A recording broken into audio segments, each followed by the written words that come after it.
I can barely hear, so if you speak loud, and I can barely see. I'm really in trouble. And as the commission, thank But you look good. And that's what's really important. Thank you, Richard Cottrell. You can't see, but we can. Thank you. Good morning and welcome. First and foremost, we have Shannon Tahoe, Deputy Counsel for Legal Affairs, joining us this morning. I think I could see her over there. And she will be replacing Allison this morning. And other than that, we're going to turn to Regent Tillis, who has an executive motion. Momentous. Move that the Board of Regents convene an executive session Tuesday, January 15th at 10:15 to discuss current litigation matters. Thank you, Regent Tillis. Do I have a motion? The motion is made. Second? Second, thank you. Thank you. All in favor? Aye. Teamwork here, teamwork. Regent Sia, I think we're going to ask you for a moment of reflection. So please stand. Good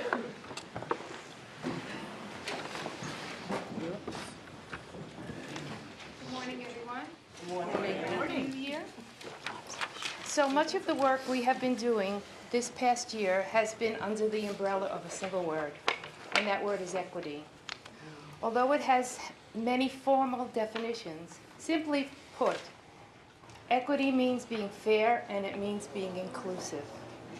Equity challenges us to think in ways that provide opportunities for more personalized learning for learners and identifying different ways of measuring their success. Collectively, as a board, with equity as our focus, let's make this new year better than all others. Let's be courageous and creative in our thinking. Let's listen more to our stakeholders and to each other, and be mindful of the impact of the decisions we make on all those we serve, regardless of age, race, gender, SES, or level of ability. And we should also remember the significant role that parents play in the lives and education of their young children with disabilities. Thank you, Regent Sia. Thank you.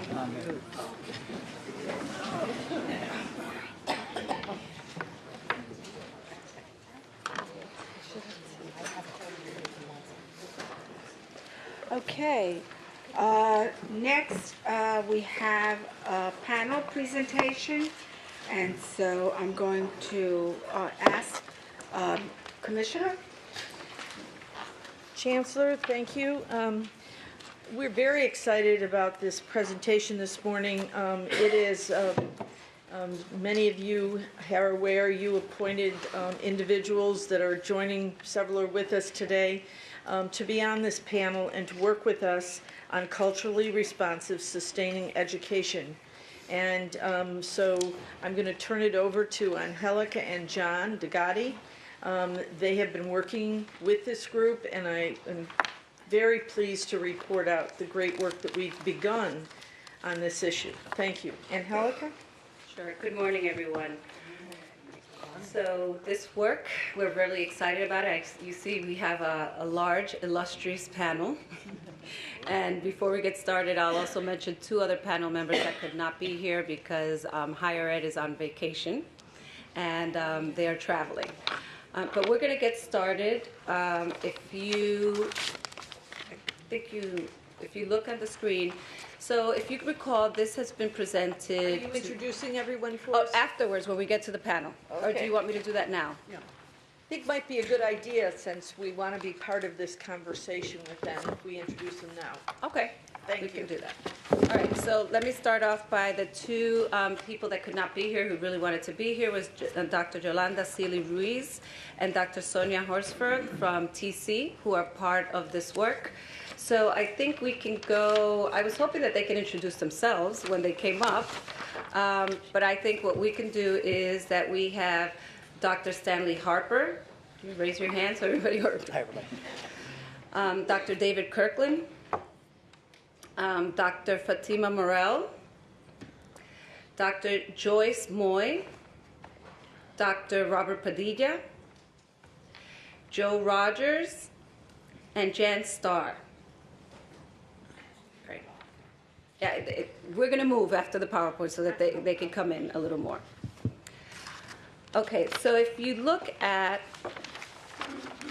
the work, so we started this work and we've come to the board several times saying that we were going to get this work done, and we've come to you asking you for members to put on this committee, and we're very grateful that you submitted names. And they have been working very diligently in collaboration with also teachers in the field, everybody else that has joined us. And I know that we were lucky enough to have Regent Mead and Regent Young be part of this work, who started and also participated. And Regent Young, thank you, because he was an integral part and spent the entire day with us. And I know that you joined virtually with us. So we're going to talk a little bit about what's happened, the stakeholders, what the process has been like. I'm going to do it very quick because what you really want to hear from is the panel. Okay, so in June 2017, we came to you in talking about the benefits and diversity in New York State.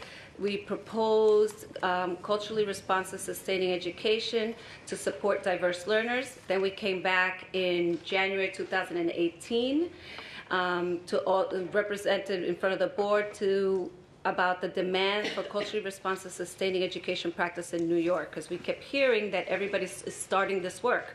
I'm sure in all your communities, everybody started working on this. And if you recall, in one of our meetings, Regent Young said to us, we're all using this language, but we're meaning different things.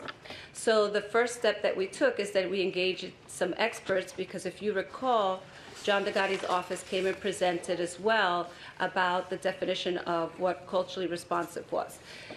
So in early 2018, we secured project coordinator from one of our grants. Makila Myers, could you please stand up, who has been helping to lead this work, if you recall, and she has been doing it in conjunction with Julia Lamberti. Julia, could you stand up, who is a fellow from Lee? And Juliet Lyons-Thomas, who has now left us to join ETS. So this work has been taking place over a period of time. So in spring 2018, as a result of the presentations, the department convened a panel of academic experts who are all the recommendations that the board made to us. So we have been meeting, and throughout then in the summer, we reached out to the board for additional names, as well as we started working with the field. We put out a survey. We've been working with the field in many different ways.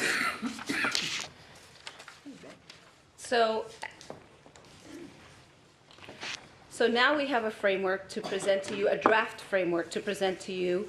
We're hoping to get some feedback from all of you once you've had an opportunity to look at it, and you'll hear a little more about that today. So the framework's name is Journey Forward, New York State Education Department's Culturally Responsive Sustaining Framework. The framework is organized in 4 guiding principles, which we're excited to say was adopted from the Buffalo Public School System, which Dr. Fatima Morel will talk a little bit about as we move on. As we began this work, we realized that they were doing some amazing work, so we took what they had already started with so that we could incorporate it to what was already existing. Okay? Then the framework includes guidelines for culturally responsive sustaining practice for students, teachers, parents, community advocates, school leaders, district leaders, higher ed, and the last one is us at SCD. Right? If we're holding everybody else accountable, we need to hold ourselves accountable. Right? So that's what makes this unique than any other framework that you'll find. So this, I'm just going to go through quickly. This is the expert group, the timeline, stakeholder committees, advisory committee, and then collaborating members. So it's pretty exciting to have such a large group and going out there and really engaging experts that have been doing this work for extended period of time. These are the names of the expert committee, and they helped create the actual definition. right? That was phase one. We needed to start off with a definition so that we'd all be speaking the same language.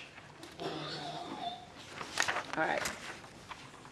And I've already said this, that they've been nominated by the board. We have experts across the state. I'm not going to spend a lot of time on that. So part of the feedback that we got was something that we as an agency struggle with, right? Pay close attention to the readability of language and avoid academic and educational jargon. So that was the first feedback we got back from parents, teachers, students, everyone, to try to make it as simple and clean as possible. So hopefully when you take a look at it, you'll feel that we're there. We may not be. You may have more feedback, which we are excited and look forward to seeing. So the definition and the language and the guidelines, that was the first feedback we got, and to provide tangible resources and examples of practice for stakeholders. So we'll talk about how that will look like in phase two. So we have the framework. Once you've given us feedback, then we will be talking about what are the resources that are going to be available for the field. And then create an implementation plan that includes clear marketing and communication information. We heard that from everyone, that part of the challenge that they have is how do you speak about this work in a way that the community and everybody understands, and that we can help facilitate that. Then the last one is a clear vision, and that's understandable on site. Right? So once again, a lot of clarity is being asked for. So you will see we have a visual that speaks for itself. Hopefully that when people look at it and be able to read it, understand what we're talking about. We like cheering. All right. So this is what is contained in the framework. So you'll take a look at it. You have it in front of you. It's the definition of CRS, the visual, the vision statement, CRS alignment mindsets, because part of this work is also kind of changing mindsets, right? This is very difficult work. And in order to do it, we have to start from a place of a clear understanding that we have to shift the way that we think, right? And then we have the guidelines for the 7 stakeholder groups and the guidelines that were organized by the 4 principles of CRS. And we'll walk through those very quickly. So here's the definition, which my glasses are in my bag. Can you give them to me? Because I won't be able to read this. There's no way. Okay, culturally responsive sustaining education is grounded in a cultural view of learning and human development in which multiple expressions of diversity, example, race, social class, gender, language, sexual orientation, nationality, religion, ability, are recognized and regarded as assets for teaching and learning. CRS education explores the relationship between historical and contemporary conditions of inequity and ideas that shape access, participation, and outcome for learners. The goals of CRS framework is to help educators design and implement a student-centered learning environment that affirms cultural identities and fosters positive academic outcomes, fosters and sustains meaningful relationships between school and communities with an emphasis on personal investments in the lives of youth, develops student ability to connect across cultures, empowers students as agents of positive and social change, and contributes to the individual's engagement, learning, growth, and achievement through the cultivation of critical thinking. In order to make this a reality, the department, under the board's direction, created a framework for CRS practices. So hopefully that was clear. We took out any jargon that everybody understands. And we took a lot from My Brother's Keeper as a springboard for a lot of this work, and you will see it across the framework. So I'm not going to spend a lot of time. You have the visual in front of you. And hopefully it speaks for itself in terms of what the expectations are and what the framework looks like. Thank you very much. Sorry. That's better. All right, so we're going to move on to the next one. New York State Guidelines for Culturally Responsive Sustaining Education is grounded in the vision of an education system that creates students who experience academic success, right? We all believe this. We have to name it. I think that's part of the process. Students are prepared for rigor and independent learning. Those are the 2 things that we keep hearing that the board is stressing, right? That we want to have accomplished. Students who are socio-politically conscious and social-culturally responsive. Students learn in a student-centered environment in which their cultural identities are affirmed and valued as vehicles for learning. Students grow in their ability to connect across lines of difference, and gain social-emotional competencies to build strong relationships in their class and school communities. Students who have political lens through which they challenge inequitable systems to access power and privilege. Students bring a critical lens to the world as they study historical and contemporary conditions of inequity and learn from these historical marginalized voices. Students learn about power and privilege in the context of various communities, are empowered as agents of positive social change. Doesn't that feel good? Good. Good. But in order to engage in that work, we talked about the mindsets earlier on. So mindset change and shifts. Believing that students and their families should be valued and consulted as individuals from communities with their own strengths and knowledge. That's a shift, right? We're always doing to and for, not with. Mindset, believing that culture is not an addition, but it is a critical component of education. And the last one is believing that critical and continuous self-reflection is required to dismantle systems of biases and inequities as they are rooted in our country's history, culture, and institutions. Okay, so I said earlier, these are the 7 stakeholder groups, and the reason that we really thought about them was obviously the students have to be part of this work, are impacted and have to be part of it. Teachers, school leaders, many times teachers go to professional development or professional learning opportunities and come back and the leaders are not on the same page. In districts where leaders are forward thinking, which you will hear here today, it's a different story, but that's not always what happens, right? Or sometimes leaders, so it all has to be connected. And also, for this to be successful, everybody involved, school leaders, district leaders, have to make this accessible. And that means looking at scheduling, how you order materials, what the curriculum looks like. All those things are intertwined. And that's what makes this different than other attempts to do this work. Family and community members, higher education faculty and administrators, right? We talk about teachers coming in already prepared to be able to do this work.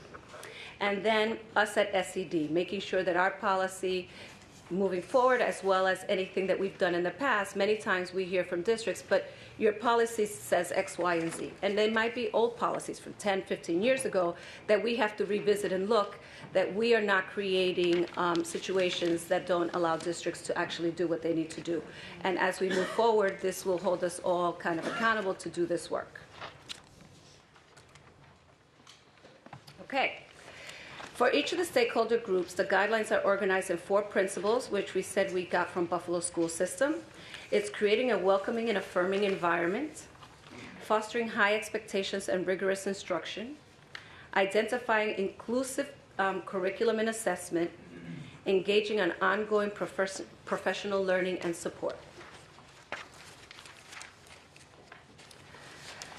So implementation timeline. So I know that we like to talk about timelines. So what we want, we're in phase 1, right? So raising awareness would be winter 2008, spring 2019, ensuring stakeholders are aware of the framework, the initiative, the work, the stakeholder feedback, all that's happened thus far.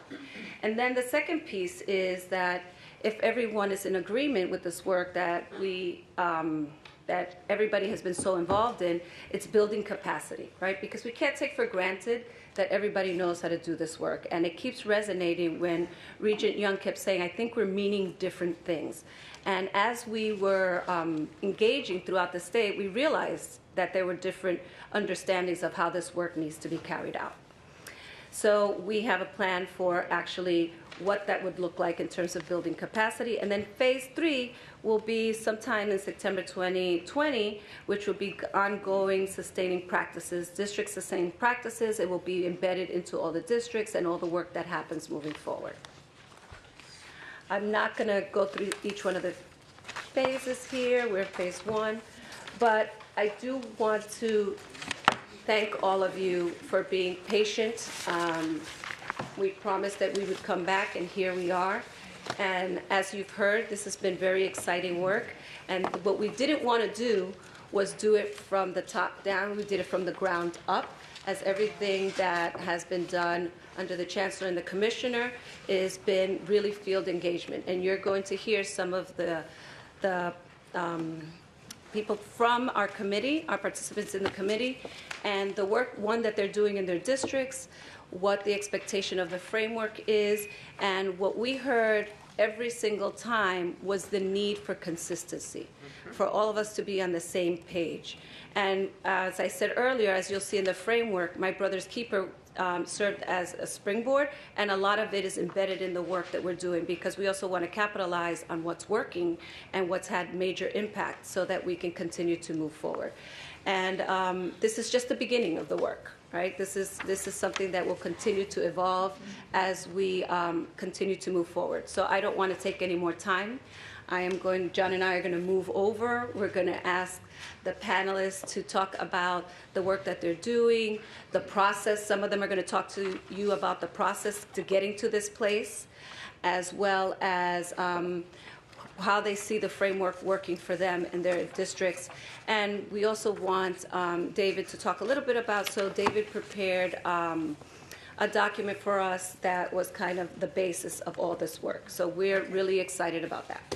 So I'm going to move over and let the panel do its thing. Okay, David.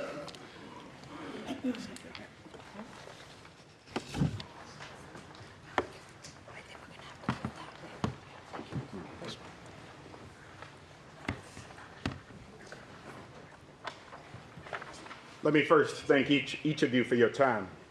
As some of you know, we at NYU Metro Center have been a leading voice pioneering culturally responsive sustaining education throughout New York State. We see this work happening all over the state. In Buffalo, our team is supporting the district in the development of equity plans in Greece, Albany, Syracuse, Schenectady, Rochester, throughout the Lower Hudson, and sprinkled over the Finger Lakes. I can attest to how New York State school districts are deepening their commitments to sustained equity work. In New York City, this work has taken bold shape. We have joined with Chancellor Carranza, an assembly of equity allies such as the Coalition for Education Justice, a team of committed educators, parents, students, and community members to transform schools through CRS. Last year, New York Metro Center and our allies played a pivotal role in New York City Mayor's announcement to take CRE, culturally responsive education, to scale. The city has invested $21 million to train all members of the DOE. Of course, this work has been happening across New York State for some time, although in pockets and without serious alignment or scale. Culturally responsive sustaining education is meant for alignment and scale. It is grounded in a cultural view of learning and human development,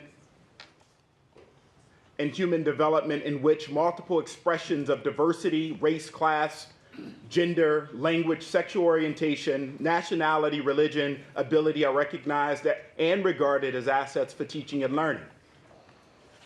Or put more simply, it is the belief that culture is not an addition, but is a critical component of education. That is, culture matters in shaping how people learn. To improve outcomes, we must consult culture as we consider how and what to teach, how education is organized, who gets to participate, and on what terms. As educators committed to understanding both the concept of culture and many different cultures, we now have an opportunity to refocus our lens that we might view students' cultures as assets possessing vibrant realities and useful knowledge.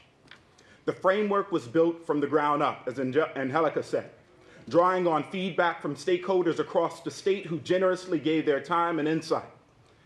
After 3 rounds of feedback, this framework incorporates the collective insights of these stakeholders. The framework is needed for at least 5 reasons. 1, it articulates a vision of learning that centers, affirms, respects, and cultivates the assets of our most precious resources in education, our students. 2, it also claims the challenges that we face as a state, disparities that articulate themselves along lines of language, SES, race, ability, gender, housing status, and so on.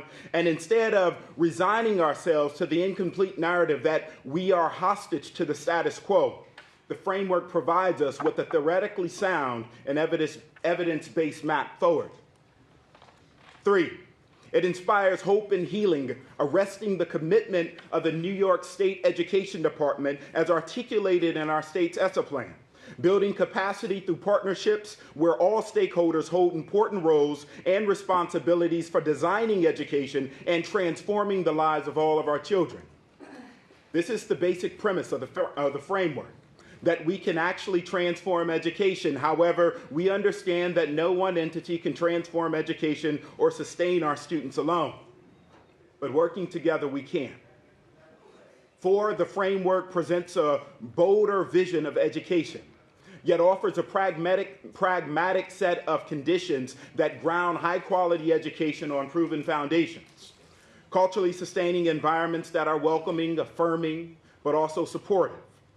A belief in students matched by high expectations and rigorous instruction that connects deeply to the lives of all our students. Equitable curricula and assessment strategies, that is, the provision of education and assessment used to understand and match students' learning as opposed to limiting it. And seeing educators as a network of professionals who require time for critical reflection, ongoing development and support, mentoring, insightful feedback, and community. 5, the framework sees inequities in education as structural consequences of long, deep, and complex histories. It suggests that we can improve education not by ignoring or running from those histories, but by claiming them, confronting them, and courageously dealing with them. At the core of the framework are foundations set on bedrock principles, socio-political consciousness and socio-cultural responsiveness. These principles are visioned as keys to unlocking the doors of opportunity in ways that emit the light of change and bend old histories in the slant of the moral universe and closer to justice. Thank you.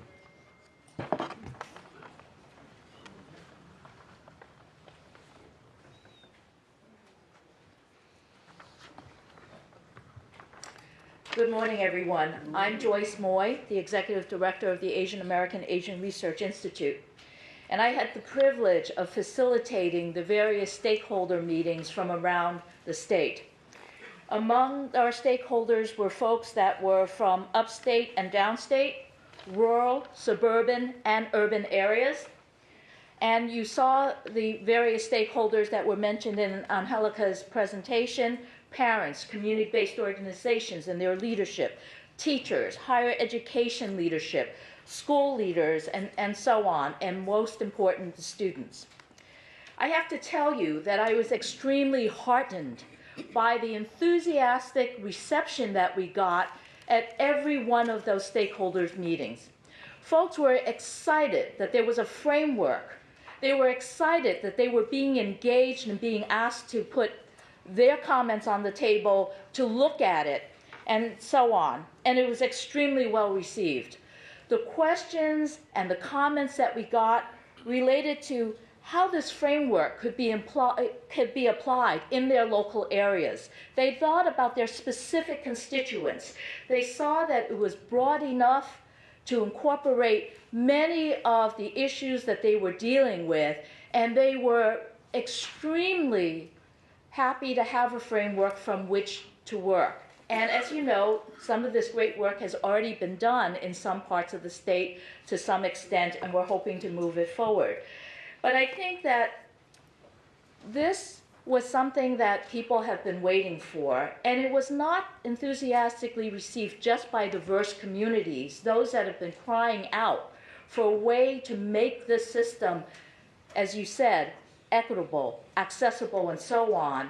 It was extremely well received by all of the communities that came to these particular stakeholders' meetings, because critical thinking was something that all of the stakeholders, the parents, the teachers, the leadership, etc., understood was critical to the development of our children's education. Many people during breaks, during the end of the sessions, came up to me and talked about how important it was that our students understood the cultural and historical nature of what was happening, that they understood that some of what was happening today in their lives that will impact them for years to come were a result of systemic issues that they might not have been cognizant about. So I'm going to keep my comments short, but what I want to say to this body and to those of you in this room, this is important work. It is transformative work. It is well received and well needed work. And again, I thank you for the opportunity to speak today. I'm going to turn it over to Dr. Stanley Harper.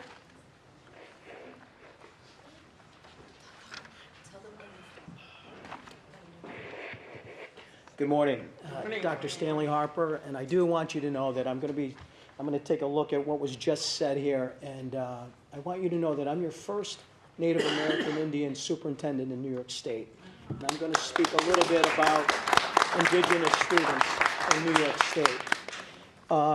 Our work to provide cultural education is critical to our students, not only for their academics, but their social and emotional development. So, with that being said, Raise the mic.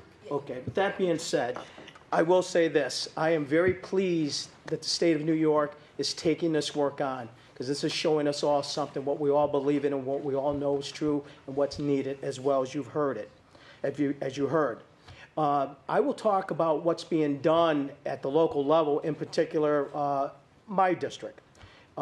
We have incorporated the Haudenosaunee culture in our history.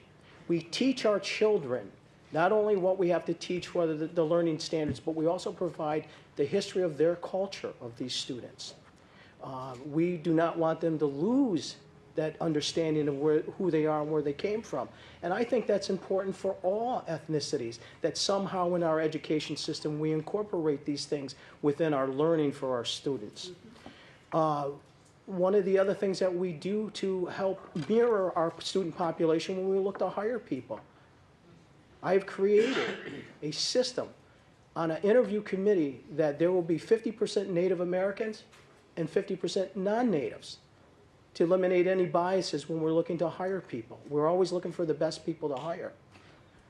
Third, what we do at Salmon is that we provide the Mohawk language at every level now, elementary, middle school, and high school.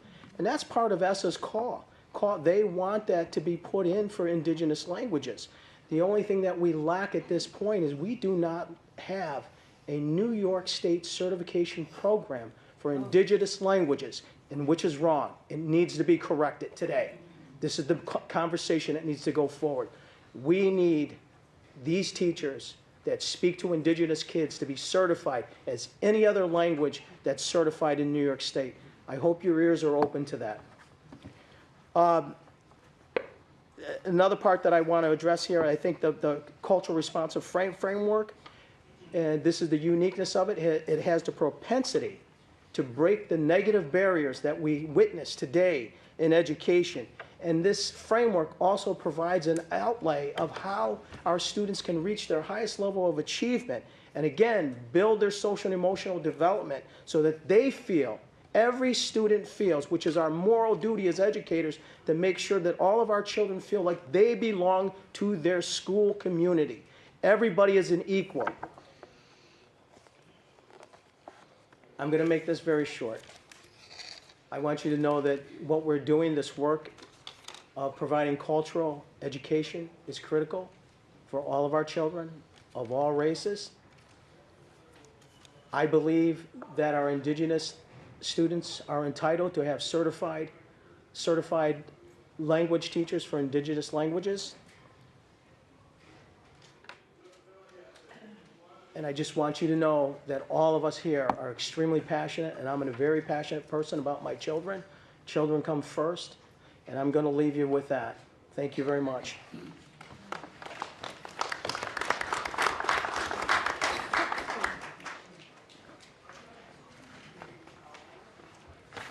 Good morning, good morning. Morning. Thank you for having us, and I also like to piggyback on the previous speakers just to thank you for your courageous leadership.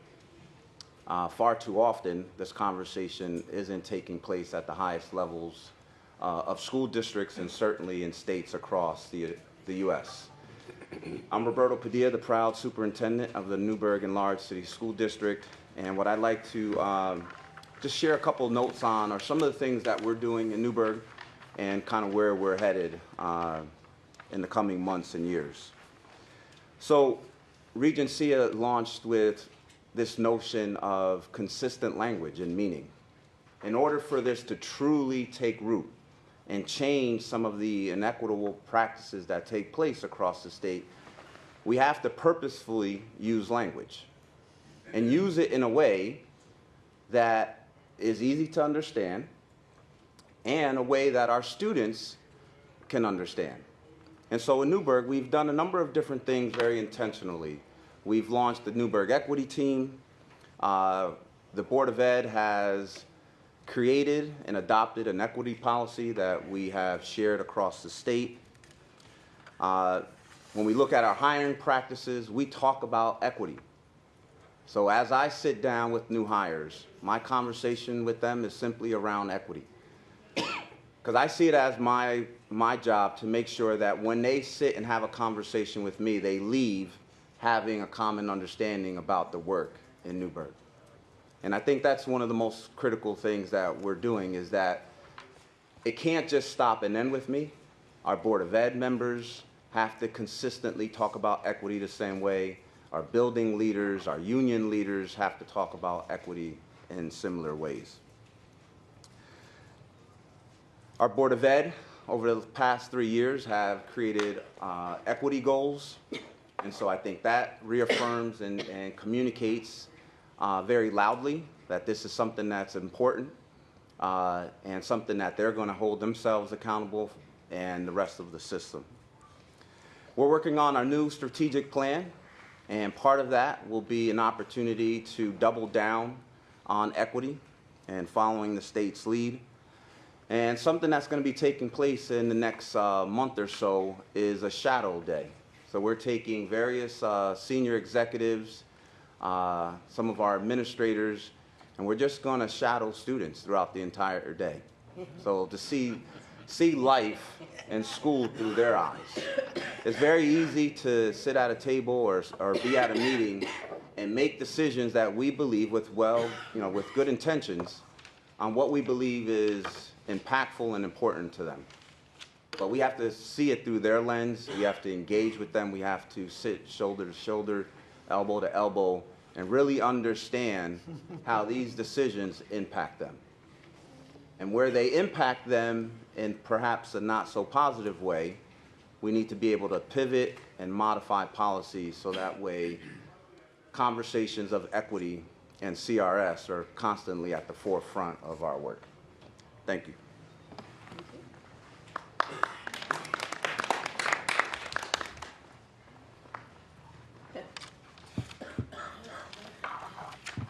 Good morning. Esteemed Board of Regents, Chancellor Rosa, Commissioner Ilya. Thank you all for having us here this morning and for allowing me to share some of the high quality work that the Buffalo Public Schools has been engaged in and the work I have been engaged in under the leadership of Angelica Infante and Dr. Myers. With this culturally responsive, sustaining education framework. I want to thank Regent Collins for pointing me to this advisory panel. So I guess the best way for me to start this conversation around why this work is so important is to really tell the story of Buffalo and the way that the framework for our own district has led me before you today. So it started with a very courageous leader in our superintendent, Dr. Kreiner Cash, who not only understood the work for equity and for all students, but was also courageous enough to support the work and to allow us to move forward to do what was best for so many of our students who are marginalized in the classrooms each and every day. So we began this here work about 3.5 years ago with a district-wide book study, actually using Dr. Gloria Ladson-Billings' book, The Dreamkeepers. And as we all know, she is the seminal work for culturally responsive education. And we thought long and hard as curriculum leaders in the Buffalo Public Schools. Oh, I'm sorry, I'm Fatima Morrell, Assistant Superintendent. And we looked at, after that year-long book study with our principals, our teachers, our parents, our community members, we thought about what would be high leverage strategies that we could implement over a 3 to 4 year period that would have huge impact and outcomes for our students. Because we just got sick of looking at the disparities in the data. And we all know the achievement data. And black males of color tend to be, currently, they are really left off of the playing field when it comes to graduation rates. They're over assignment in special education. They're over assignment and suspension enrollment and so forth. And so we said, what might those high leverage strategies look like? And we came up with the warm and welcoming environment. And as it is in our CSR framework, it speaks to how do kids feel when they come to our schools every day? How do we make them feel? How do we engage them so that they want to be here? How are we addressing our multilingual learners? And how are we raising the voices of our students and looking at linguistic and cultural differences, linguistic differences, racial differences, sexual orientation? How might students be uplifted in who they are, and how might that be an asset in our buildings? So that was the first thing that we kind of looked at. Then we said we also would like to really raise expectations for all students, because we know that culturally responsive education doesn't just impact students of color, but culturally responsive education impacts all students, because we also do a disservice to white children when we do not teach them about the cultures of others. So we wanted to raise all students, and we wanted to move away from ditto sheets and worksheets and things that are very low in rigor, but really wanted to look at project-based learning as is posited here in the framework, and look at how we make students look at social justice as a curriculum piece, but also as being their own advocates for agency of change. So that was the next piece, raising standards, looking at the superintendent's education bargain, and looking at how educating our children, it's a civil right. Being able to compute and being able to be a literate American, it's a civil right. It's not something that we just think we should do, but it's the child's right to be literate, to be able to compute, to be able to speak with confidence and those kinds of things. And then the third thing, really, we wanted to make sure that students saw themselves in the curriculum and that teachers knew how to ensure that. So we began to adopt materials that were culturally responsive. And we know that the New York State Homicide Commission has already posited that we adopt certain curriculum and materials, ensure the teaching of African and African American history and culture, as well as Latino and Native American cultures. But we decided we would adopt the curriculum program out of the New Jersey Amistad, because we are a little bit behind, quite frankly, in terms of our curriculum implementation of the Amistad Commission. So we did adopt that curriculum resource in the Buffalo Public Schools. We actually went to New Jersey and got permission to use it. So that's what many of the teachers are using, just so that students, parents, we can see ourselves in the curriculum, and then that ongoing professional development that is really important for our teachers. Finally, how does this look for training? And so one of the superintendents on his education bargain is how do we support teachers and build really collaborative relationships with teachers so that they feel supported in this work, because this is equity work and this is really important, and it's also very difficult, and it is an engagement of both mind and heart. So we really wanted to make sure teachers felt a part of this here framework, but that they're also receiving that ongoing professional learning and support. And we have recently, we've been engaged with disproportionality training, and what we have been cited for, again, our males of color, being over-enrolled in special education and in suspensions. And we've been training now for the past 2 years. We've had TACD embedded in our district, and we recently had a teacher say, Dr. Morrell, this is really good work that we're doing here, but if it's not going to be implemented from the highest levels, who's going to take us seriously? And that resonated with me. because I said to her, well, I think I have an opportunity to speak to the Board of Regents. And I said, because it should no longer be that districts are just piecemealing doing things. We need to get out ahead of them and provide guidance across the state. And what I mean about providing guidance, we know that many districts have already begun to implement these here culturally responsive systems and practices to address the growing need of our very diverse student populations. Additionally, the framework already aligns to many of the New York State Education Department's own initiatives. I've had the proud honor of leading the My Brother's Keeper program in the Buffalo Public Schools, and we were able to develop and implement culturally responsive curriculum for those young males, and it has been life-changing. Where there were higher suspensions, we're seeing our suspensions go down. We're seeing students be more vocal. We're seeing students understand who they are and where they come from, and there have been a myriad of experiences that the culturally responsive framework would now be the platform from which all those other initiatives can stand. Okay, including restorative justice programs. So I thank you for the opportunity today, and I look forward to continuing this work with Mrs. Infante. Thank you.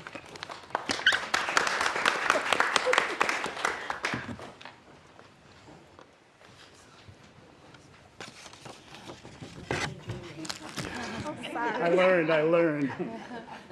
Good morning, all. Hi.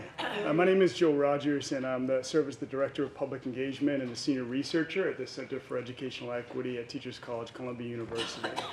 We use legal analysis, policy development, school-based research, and public engagement in order to ensure all young people the opportunities to which they're entitled here in New York State.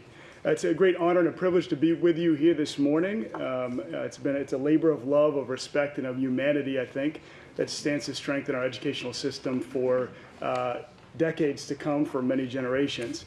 I participated in 3 CRS, or Culturally Responsive Sustaining meetings, and we didn't always agree around that table, as you would expect with highly charged issues of race, class, and equity.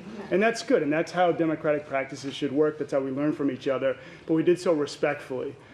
We listened, as did the staff. The SED staff were terrific in supporting our deliberations and facilitating that process, and I think all of this enhanced both the process and the product. I want to comment on just a couple of things very, very quickly. One of them is under our state constitution, there are 7 categories of educational resources to which our young people are entitled.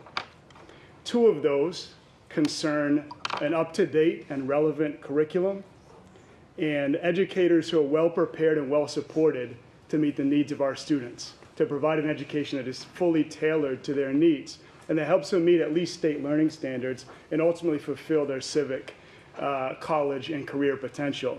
And so I submit to you that this is not only pedagogically appropriate, it's not only morally necessary, it's not only aspirational. I submit to you this is part of students' right and a path to fulfilling our rights-based obligations to our children. Recently, my colleagues and I at the Center for Educational Equity, we conducted a pilot study in 6 New York high schools. We talked with school leaders, teachers, other community members at 6 public high schools to better understand the relationship between students' rights and the opportunities that young people would need in order to meet, not only meet state standards, but become civic ready. And so whether those school communities referred to this work as social justice education, culturally relevant education, or they use some other phrasing, they all said that they would need, in order to make sure all educators were prepared to do this work, adequate professional development and additional staffing. And to achieve those goals, they would need additional resources. So I think it's important to note that this work requires not only changes in how we think and how we do the work, it requires changes in how we allocate resources for our schools and for our classrooms and ultimately for our children. Finally, I just think there's an important tie-in here between the CRS framework and the state's efforts to define and develop a civic readiness framework in conjunction with the College Career and Civic Readiness Index that you all embedded in the ESSA plan. So I think these movements or this work, this is happening on parallel tracks. I'm really encouraged by SED staff and other folks support for better aligning the work of CRS and civic readiness, or the Civic Readiness Task Force, because these, the cultural knowledge, skills, and dispositions are key elements of one's civic and academic identities, sense of agency, and they have to be aligned. And so with that, I will end, and thank you for your time.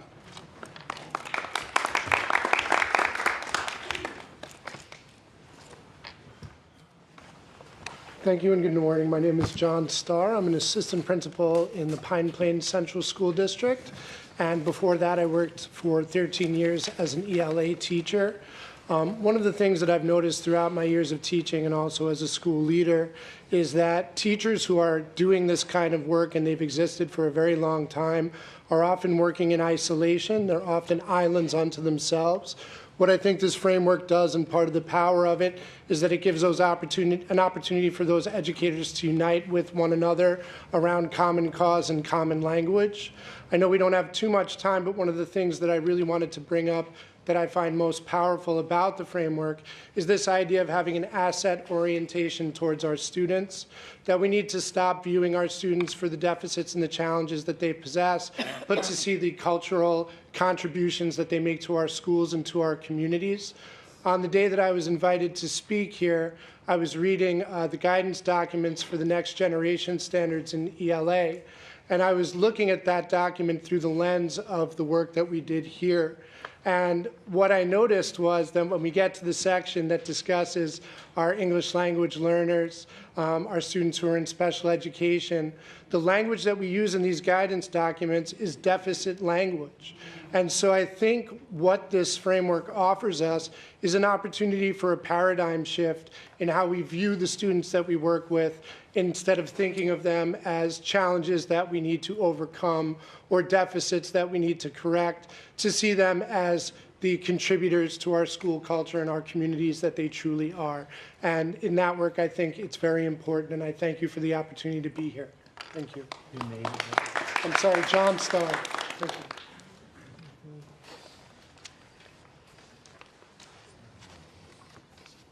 Okay, any questions from, we're gonna start Regent Collins, Regent Mead, Regent Johnson, Reyes, Liz Hackinson, okay. Regent Finn. She was her attention a half hour ago. Oh, Regent Finn, we just want you to be the closer. Even though she sent me her note as the first, we just want to leave you to close it down. Regent Collins? I'm going to yield my first minute to Regent Finn. It's nice to have friends. Wait a minute, only your first minute. Right. You caught that one. Only your first Minute's up minute. already.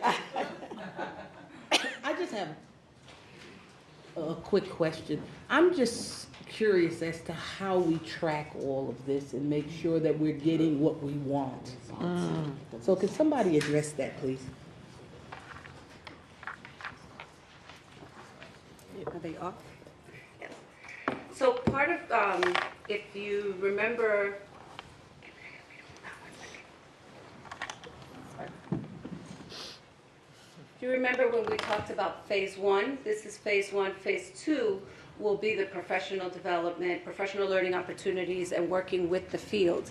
And then part of that is in our implementation plan.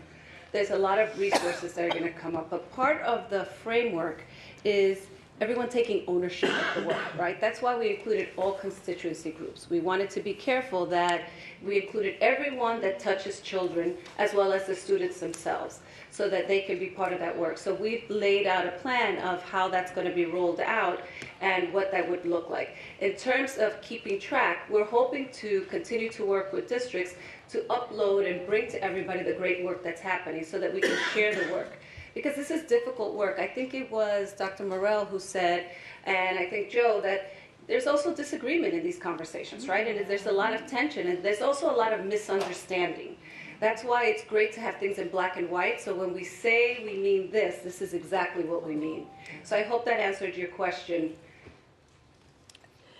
That was her 1 minute. Regent Collins? Not exactly, but we'll talk later. Thank you to the panel, especially for Dr. Fatima Morale for representing Buffalo very well. I knew when I recommended her that she was going to be a real asset to the committee. She lives and breathes culturally responsive education. When I met her and talked to her about it, I mean, she just lives this, and I was so thankful that we included her with our Boys and Men of Color program in Buffalo, because she really got it on its way and a head start. But for the whole panel, thank you for being here. I wanted to ask all of you, or just one or two of you that can answer this question. When in your districts, does your superintendent sit down and meet with each teacher as well to give them some insight into the support that he and his district and his administrative staff is giving to culturally responsive education and equity? I'm not sure that every superintendent does it, but someone said it up on the panel. Well, I can speak from my district as superintendent, and I'll even take it a step further. I serve on New York State Superintendent's Diversity Committee, and we have gone around the state, and we're bringing school districts together to just push that message and let educators know, teachers, administrators, the importance of this work and it's needed. But I can tell you, at our district, we provide cultural responsiveness training for all of our teachers on a yearly basis, continuum. We even celebrate days of ethnicities in ours, but I do pass that message. I want people to be aware of it. Whatever they feel inside is what they feel, but from our school, we make sure that all people have the opportunity to understand that there's diversity in every community in this state. It's what among us, we need to embrace it, and we need to learn from what's good from the cultural diversities within our communities and our school communities. But we do push that in our district. Anyone else? Because I think, you know, the leadership, when you meet with your potential staff, if you set the direction and let them know that you support culturally responsive education, and we want all of our faculty, not only just the teachers, but everyone. But I think we need to start there, and I think if you have the time, and I'm so happy that you set time aside to talk to the teachers about your role and how you intend to, I hope, monitor their activity as well as it relates to culturally responsive education. So I was just going to say that. So yes, moving forward, I sit down with every new hire that's a teacher, and this is the conversation that we have. So if they have been brought forward based on an interview committee, I want to make sure that the conversation happening at my level is just that. And that's been taking place over the last 5 years. Regent Lee? Sure, I just want to say this was outstanding presentation, and I love the composition of this panel. So for phase 2, will you guys continue to convene? Yes. And I just want to say, I mean, we have many advisory panels on many different aspects of our work. Every panel we have should look like this. So thank you. Regent Johnson? I would repeat that. This was an outstanding presentation. I'm sure you recognize that going forward, you're altering the academic achievement lives of all of our children, as they begin to see themselves in natural ways in the classroom and in the conversations. I have several questions. John, is your mic on? Oh, I don't know. I don't know if it's my ears or the mic. Okay. I have several just thoughtful questions, I hope. One is, how is this information, how do you plan to move this information to teacher preparation programs at the college level so that we begin to get teachers, brand new teachers coming into the system who understand this work, who recognize it and see it as an integral part of their role as classroom teachers? Have you given some thought to the publishers of all the educational materials that go into our schools And have you begun to think about what that means for the publishers? They see $1, they jump on things right away. Let's give them the right things to jump on. And the last one is just a thought. It's on page 14, and it's, I think, part of your definition. And you talk about biases. This is, I know what I'm about to say is controversial, but I don't see how we can talk about systems of biases and not recognize that racism is a bias, and that I would suggest that racism needs to be under that particular bullet. But great work, really great work. Thank you, Regent Johnson. Before we move on, I know only because I am working very closely with Joe Rogers and with David Kirkland as part of a member on this on CRS with Metro, and I'm on that committee. So can you talk about, only because I think you did an analysis of some of the work as it pertains to the issue of culture and race in some of the established curriculum? Sure. So NYU Metro Center did a book study. And in that book study, we looked at curriculum from Teachers College Press reading programs, Scholastics, and I think the NYC DOE's top books. And we found that, over 80%, if not more, of those books were by, authors not of color. And when you did have content by people of color, it was written by white authors, which meant that, we had this gap. And it wasn't that we don't have authors of color, it's that those books aren't being adopted, within schools. So that's one study. Another study we did showed that when you do have culturally responsive and sustaining education within schools, parents are able to help their kids with the homework because it connects to their lives and their community. So we see an uptick in parent engagement. Yeah. And I think it's important because some of the key programs that are in existence, particularly in New York City, are, I think you did a complete analysis, and in fact, it was almost, if I recall correctly, it was almost like close to 100%. Those programs did not have materials that really supported the concept of cultural responsiveness at all. So it was quite interesting to see the list of particular programs and the lack of support. So that was something that on a personal level, as somebody who's been intimately involved with your, with co-chairing the committee, that even looking at something like that was, quite concerning, to say the least. Can I just, sure.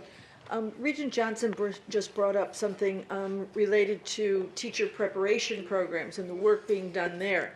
I absolutely think that that's a critical piece. You may remember that one of the first times, not first times, but part of our discussion was when we adopted and John DeGotti presented the new standards in those programs, that one of them that needed to be translated and be included related to culturally responsive and sustaining educational values. And so I think that's a very important point, that is part of it. You notice that John, although didn't talk much, he actually was part of the discussions as we move forward in this. Right. Can I just add one piece? So part of the framework is for higher ed. Right, so these are the expectations of what we should see moving forward. These are the things that they have to do. So John was definitely integral in part of this work, and what we did was go from the standards to build it out more so that they knew that we are all on the same page. I do want to add also, and I thank the New York State Education Department for administrators under the new standards moving from the ISLEX. Yes. December 1st, 2022, out of the 10 standards, all administrators must understand and implement 3 areas of cultural responsiveness for not only the school, students, family, and community. So that work is being done, to answer your question. It will be. Thank you. Thank you. Yeah, and I do think that this idea that you having the framework, but inside of the framework, if you don't have the representation, if you don't have not only the authors and the issue of making sure that there's that kind of level of intimacy so that the students do see those stories, right? It becomes very challenging to know that there are programs that are so widespread and are doing the complete opposite, and many of these programs, as you know from your study, many of these programs are some of the key programs inside of the work that's being done. Particularly, this was specific to New York City, but it's something that people have to call it out. Next, we have Regent Otterkirk. Yes.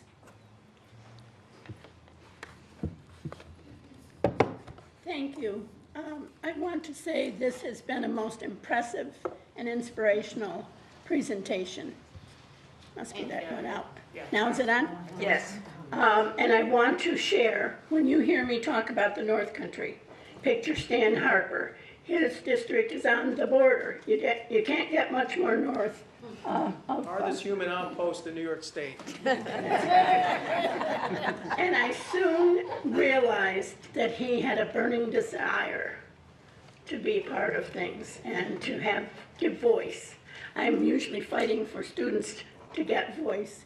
In this case, I thought Stan really needs to be a part of this, and I'm so glad you're here. Thank you for inviting me. Thank you. Regent Reyes. Thank you. I want to note that those who were involved in the work and are not here, as well as all of the presenters today, doing outstanding work and are important for the continuation and implementation. And Dr. Morell is preceded by another Dr. Morell, and that's Zoila Morell. And I mention that because one of the key issues, I believe, and that's the work of our early childhood work group, that this must be seen as not starting in kindergarten, but in nursery, toddler, pre-K. And I can say that on November 9th in Puerto Rico, the Chancellor of the New York City school system presented on a panel that the Chancellor and I and others were on about the core principles for teaching multilingual learners, developed by Dr. Zoila Morell and another professor whose name I forget.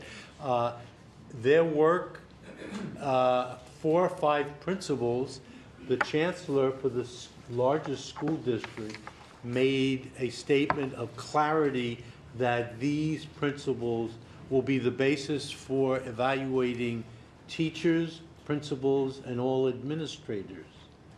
And the reason why that's important is because it includes something that I think is here but needs to be much more intentionally clarified, which is culture is transmitted in many ways, but primarily through languages. And so the asset approach has to be clear in your framework, and I have ideas about where, so that when we talk about culturally responsive, that we're clear that we're talking about culturally and linguistically responsive. When we talk about children's culture being important and building on it, obviously that would mean for native students, for immigrant students, for American-born students from homes where languages other than English are the primary language, Spanish, Bengali, Arabic, etc. And that means that the curriculum materials not only must be by teachers or writers of color or storytellers of color, but that they be not translations of English texts alone, but primarily that they be authentic pieces of child literature or young adult literature, etc. And there are any number of these that are coming out.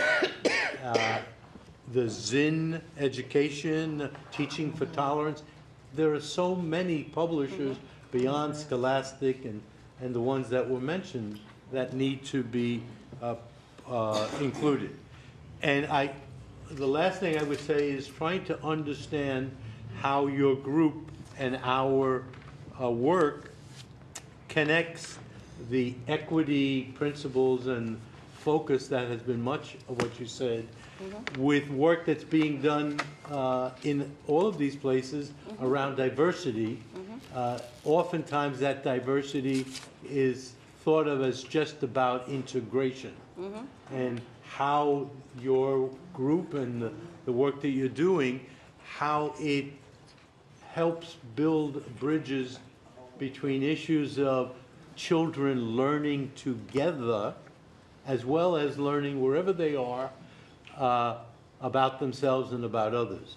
Meaning that not only do we want equity in resources and in access and in expectations and outcomes, we also want students to experience each other and not be divided by walls, by neighborhood zones, or otherwise. Thank you. Regent Hackinson? Thank you.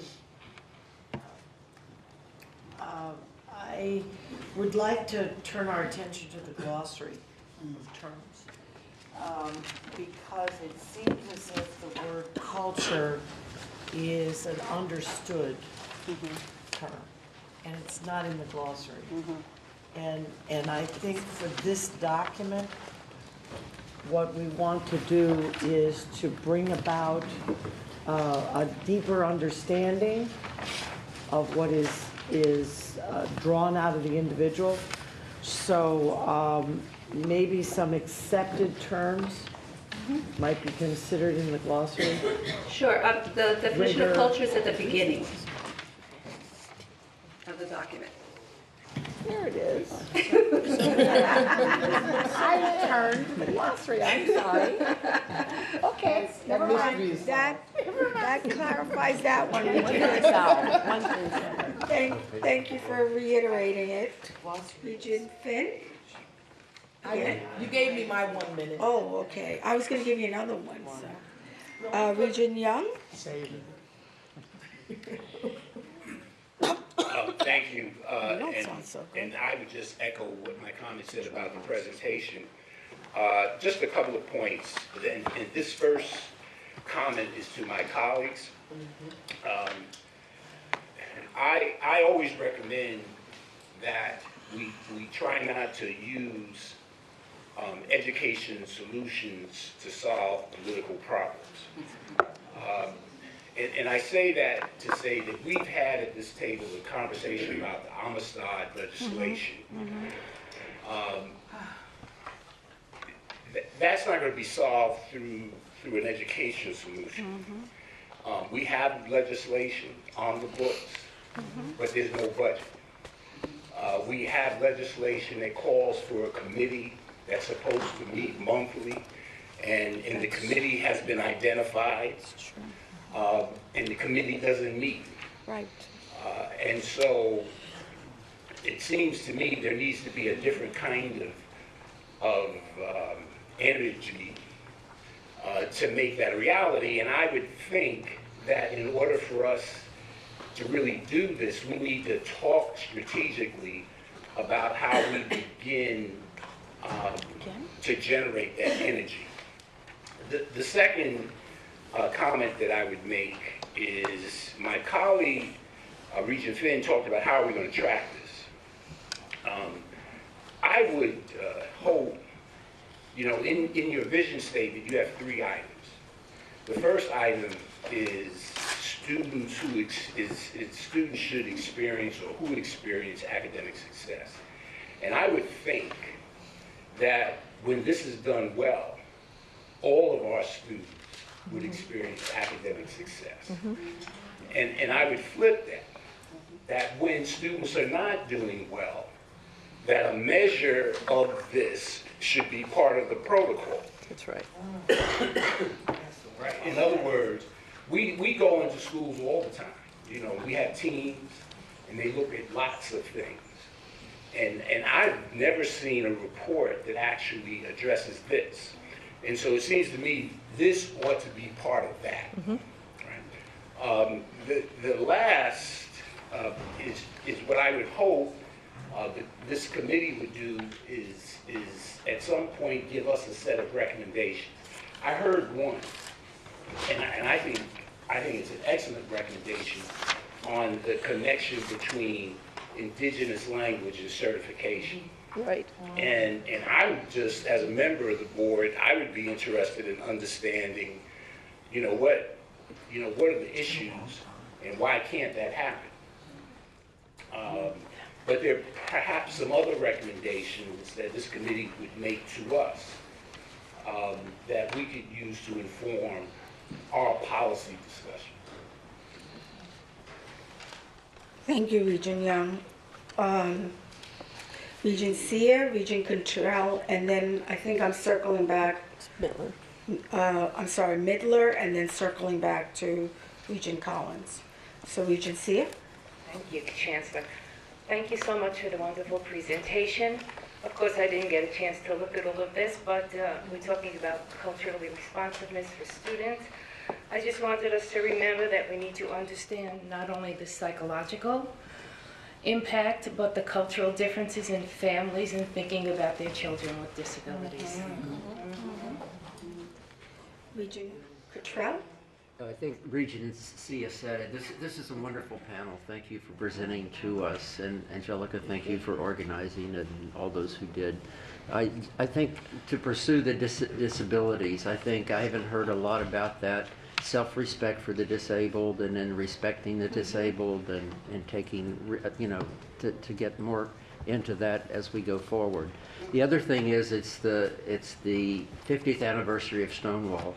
So it gives us an opportunity to look at that culture and maybe track suicide rates among that community as we go forward with culturally sensitive protocols. Thank you. I just want to add that the ability of kids, right, is all over the document, and it is intended, it is there. I know we just gave it to you as a draft now so that you could take a look at it at your leisure, but it's there, as well as diverse communities across the board. We named them all, and we've talked about each one of them, so you will see it throughout the document. And if it needs to be more present in other areas, we welcome that. And representation. Additional representation on the committee of people from organizations or experts representing LGBT and students with disability. Right. That's Regent a very Midler. good point. We do have, they just couldn't come today. Sorry. Regent Midler. Yes, thank you, everyone. As you can tell, just by looking at me, I am not a person of color. This is not going to change. And it makes me extremely aware, not only of what I do know, but what I don't know. I get up and look in the mirror, I will never see the kind of bias that people see if they are of color or of an alternate lifestyle or religion and so on. My concern has to do, as usually with the teachers. I've gone to more professional developments that are sort of make and take. Here's the solution, this is how you can be multicultural. And it doesn't work. It does for a couple of weeks, but it doesn't work, it doesn't last. My own biases, whatever they may be, and I believe everybody has a bias of some kind or another, need to be treated with great dignity and awareness. This makes a teacher very vulnerable in a classroom, in a group, especially when you're not from that area, or when you're a teacher who, because of your excellence, is moved into a troubled area neighborhood. Where is the support I appreciate so the fact that there is time built in here. This isn't tomorrow. This is how do we go through it with sense. I want to encourage you to encourage those you deal with to respect the inherent biases that people come with to help people be honest in their conversation. They need a safe place to be able to speak openly. I have been blessed with friends with great diversity who will straight out tell me that was inappropriate. I was at a PBAT evaluation. There was a student with challenge. I mentioned how articulate he was in his presentation, and I was met with scathing criticism that if I address a person of color as articulate, it's a put down. And that wasn't my intention whatsoever. This child had done an extraordinary job of getting into words what he needs to communicate. So I went to the student and basically talked to him about what he had done. He was fine, but the people watching were not. That kind of unintentional statement, which I would never make again purposefully, but if I had not had a colleague I trusted come and tell me that my intent to be positive and supportive was taken in a different way, I would have never known. If I was being evaluated, I think I would have been crushed because I had taken a lot of time to prepare and do it. So what I'm asking is that we build in for the leaders and others, and especially for the teachers who are now learning new math standards, new language standards, new science standards, new everything that you can in STEM, all these new things. This needs to be embedded within each of those curriculums, not as a separate isolated piece, which is what we presented, and also to take a look at how we can do this over time. So we're looking at the progress being made by the educators, not the total mastery of all of this. Thank you. Yes. Richard Midler, the only thing I would say is also one of the issues that does come into play, and even as part of this conversation, that I'm sure on a personal level you could relate to, is the issue of religion as well. So, so that, the issue of anti-Semitism is part of the conversation as well. Absolutely. So. Can I just answer a piece of her question? So we're working with the Northeastern Comprehensive Center to create kind of a couple of modules so that there can be a kickoff, because these are sensitive conversations and how to have them so that will be readily available for everyone. Thank you. Thank you. Regent Collins? I just have a comment in regards to the Unistad Commission, that one of the problems with it initially, the way it was developed and where it was placed, it was not placed in education. It was not placed here on this side of the aisle where it should have been. It's over in the State Department. So number one, so when we begin to talk about it and we want to implement any portions of it, it should be removed from the State Department and brought to the folks that really could have done a lot of work with it. Take it out of the State Department. Okay. That was my comment. All right, and on that, Just want to follow up. You did receive the document that is the culturally responsive sustaining education with our tree on the top. You'll notice that it says draft throughout on every page. We would like you to review it and give us feedback. And whenever you see something you think needs to be emphasized to a greater extent than it is, if you make sure that you give us that feedback, we will have a time certain, we'll get it out to you, of when we would like your comments back so we can make this and get it ready to go out to the field. Thank you. okay. Next, we're going to move to Regent Johnson and Regent Mead. Regent Johnson? We started the... It's not on. Your mic? Yeah. Oh, yeah, this one. We started the morning with some very powerful statements from Regent Sia on equity, and we proceeded to look at an equity agenda that has tremendous implications for all the children in New York State. I now am going to present to you for your consideration an equity resolution that we think is incredibly important.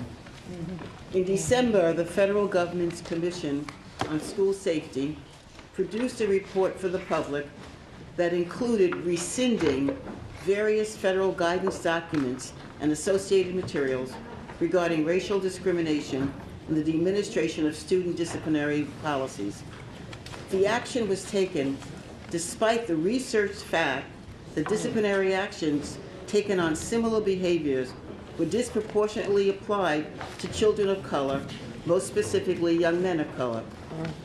In the press announcement, in the press release announcing the decision, the Commission report asserted that governors and state legislators should oversee these discipline policies.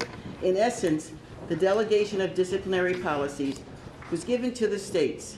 So in New York State, we are accepting that challenge and are committed to educating the whole child in a positive learning environment.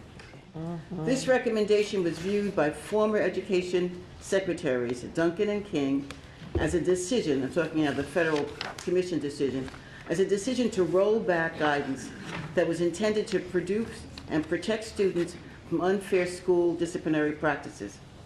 In an article that appeared in The Hill, policy analysts Christopher Edley and Linda Darling-Hammond point to the significant evidence that teaching students positive behavior management led schools to identify programs that actually reduced misbehavior and created safer school environments.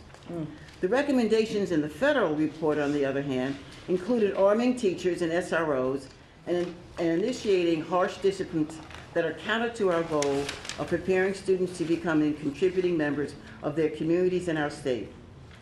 The previous guidance that has now been rescinded, published in 2014, examined equity indicators, identified from research findings a disaggregation of data that looked at graduation rates, chronic absenteeism, and disciplinary actions that resulted in suspensions and expulsions from school. In 2014, across the nation, students of color were suspended from school, and they were overrepresented compared to their actual population percent by 23%. A single suspension can double the odds of a student dropping out. Repeated suspensions that affect learning can alter the aspirations and begin the pipeline to prison. Research has shown that racial disparities in student discipline policies do persist in New York State, and that young men of color, students with disabilities, and the LGBTQ students are most at risk for suspension. A recent report titled "Stolen Time: New York State's Suspension Crisis," produced by the New York Equity Coalition, found that New York State schools suspended a student at least once every minute in the 2016-2017 school year. It's important to understand, because this represents the fears of some people, that revising disciplinary practices does not mean eliminating the need to apply consequences for misbehavior. However, incidents of misbehavior are teachable moments. There are several promising programs and several promising theories. Examples of restorative justice indicators, one widely used theory, intends to ensure the following. Students understand why the behavior is unacceptable and the harm it has caused. Students take responsibility for their actions.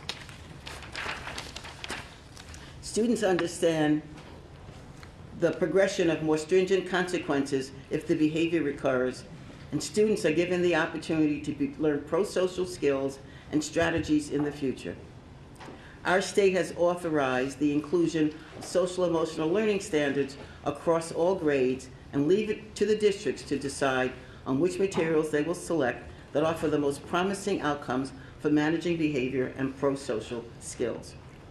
This resolution that we are presenting to the board this morning reaffirms our commitment as a board to continuing our efforts to ensure that all students have equitable access to learning opportunities in safe and supportive school environments, free from discrimination, harassment, and bias, including reducing dependence on exclusionary school discipline and increasing equity in education for all of our students. So I hereby submit that resolution for the board.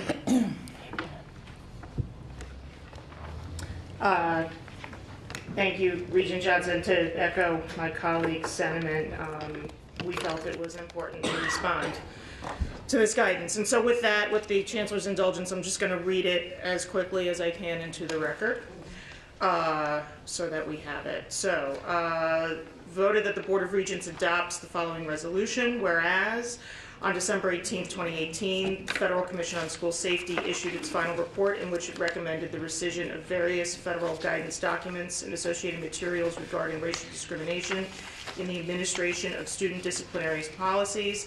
And whereas in a December 21st, 2018 Dear Colleague letter, the United States Department of Justice and the U.S. Department of Education withdrew, quote, statements of policy and guidance, end quote, contained in the following documents.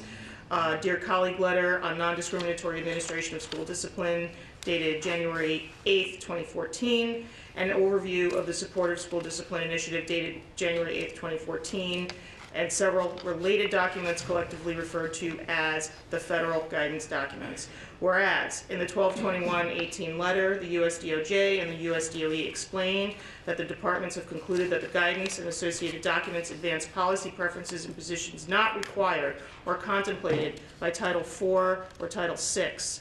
And whereas Title IV of the Civil Rights Act of 1964 prohibits discrimination in public, elementary, and secondary schools based on race, color, religion, sex, or national origin. Title VI of the Civil Rights Act of 1964 prohibits discrimination based on race, color, national origin by recipients of federal financial assistance. And whereas in the January 8th, 2014 letter, US DOJ, US DOE explained that the purpose of the federal guidance documents was to, quote, help public elementary, secondary schools administer student discipline in a manner that does not discriminate on the basis of race, and to summarize schools' obligations and to avoid and redress racial discrimination in the administration of student discipline.